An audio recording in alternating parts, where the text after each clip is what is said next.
आज की इस वीडियो में हम फाइब्रोएडिनोमा या खवातीन की छाती में बनने वाली गांठ के हवाले से बात करेंगे।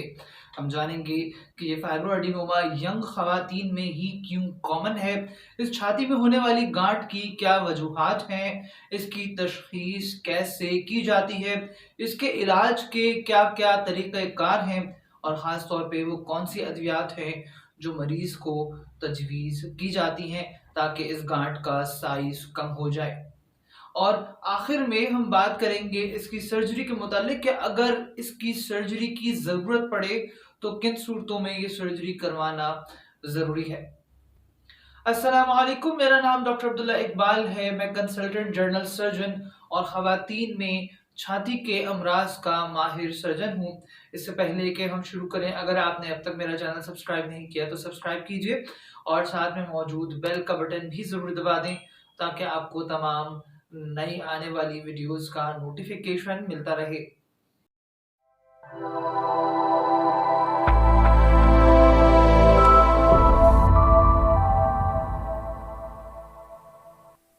फाइब्रोएडिनोमा एक किस्म की गिल्टी है जो ब्रेस्ट में होती है और ख़ास तौर पे ये यंग फीमेल्स में यानी कि जवान ख़वातीन में कॉमन है और उनमें भी ये 15 से 35 साल की उम्र के दरमियान की ख़वातीन में ज़्यादा देखी जाती है।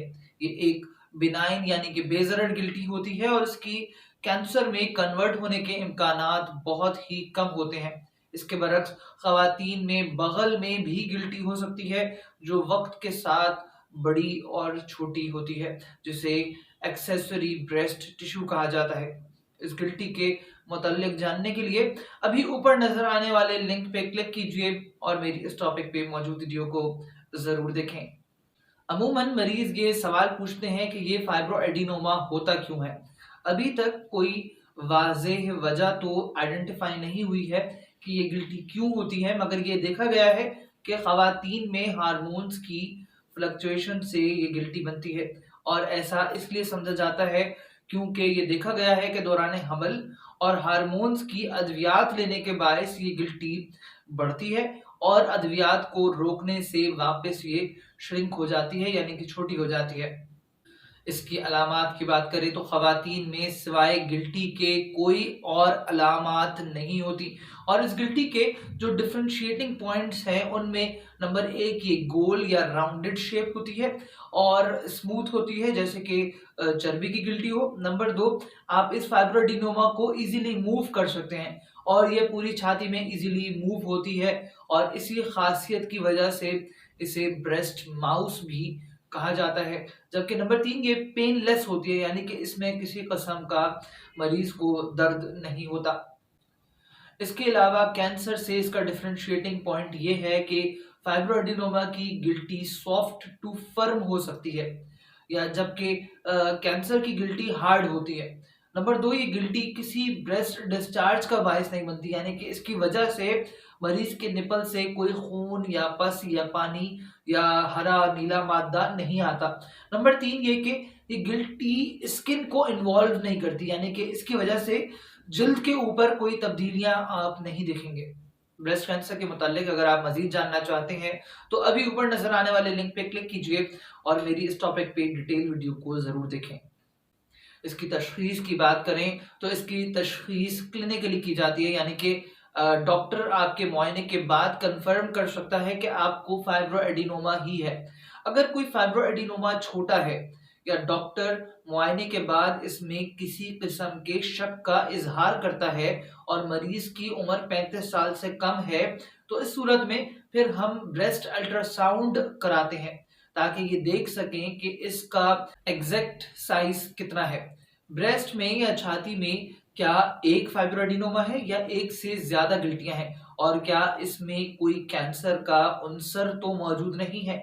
अगर खातून की उम्र 35 साल से ज्यादा है तो फिर इस सूरत में हम ये मालूमात हासिल करने के लिए अल्ट्रासाउंड की जगह MRM करवाते हैं जो हमें ज्यादा डिटेल प्रोवाइड करता है।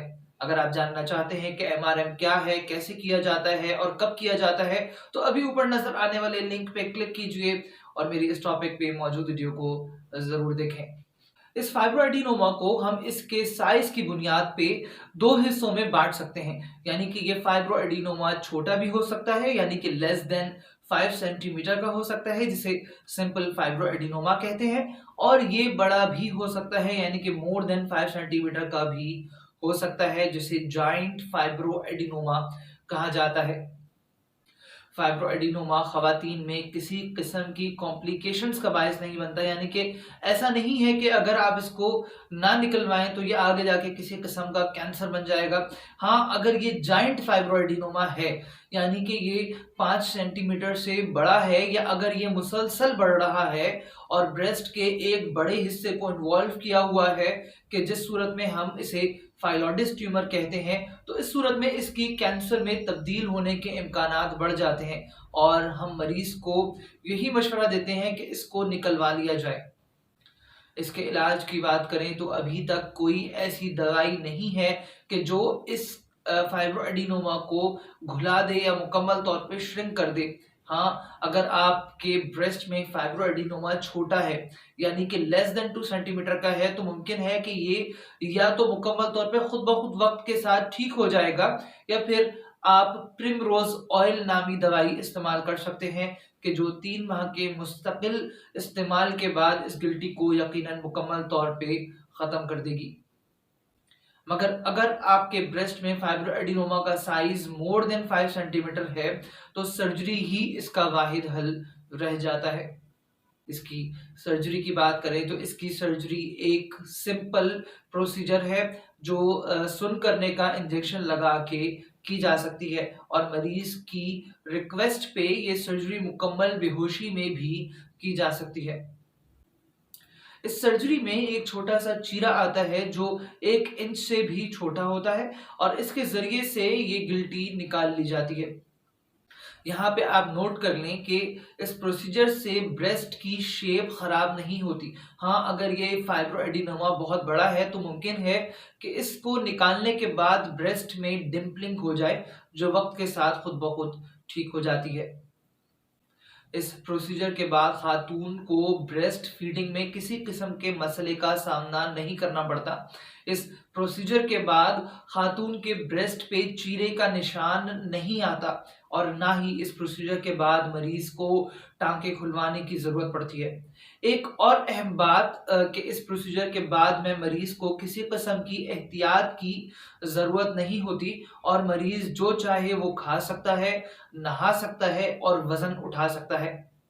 मुझे उम्मीद है कि आपको आज की वीडियो ज़रूर पसंद आई होगी। अगर आपका ब्रेस्ट की बीमारियों के हवाले से कोई सवाल है, या आप फाइब्रोएडिनोमा के बारे में कुछ पूछना चाहते हैं, या फिर अगर आप फाइब्रोएडिनोमा की सर्जरी करवाना चाहते हैं, तो आप मुझसे व्हाट्सएप के ज़रिए अपॉइंटमेंट लेके रब्ता कर सकते हैं। मेरा व्हाट्सएप नंबर है 0321 236 3611। आज के लिए इतना ही। मैं डॉक्टर अब्दुल्ला इकबाल। अल्लाह हाफिज़।